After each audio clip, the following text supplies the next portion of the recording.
నుంచి మేము ఇక్కడ ధర్నాల నుంచి కూర్చున్నాము. మాకు వేతనాలు రాక మేము ఇబ్బందుల పాలవుతున్నాము.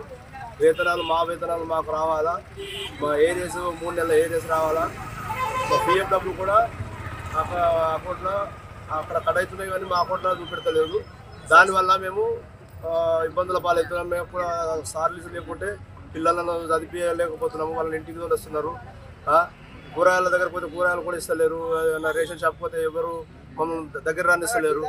దానికోసము కడుపు తిప్పల కోసం మేము ఇక్కడ మా హక్కులు మాకు కావాలనే, మా డబ్బులు మాకు ఇవ్వాలనే మేము కోరుతూ మేము ఇక్కడ నిరసన చేస్తున్నాం.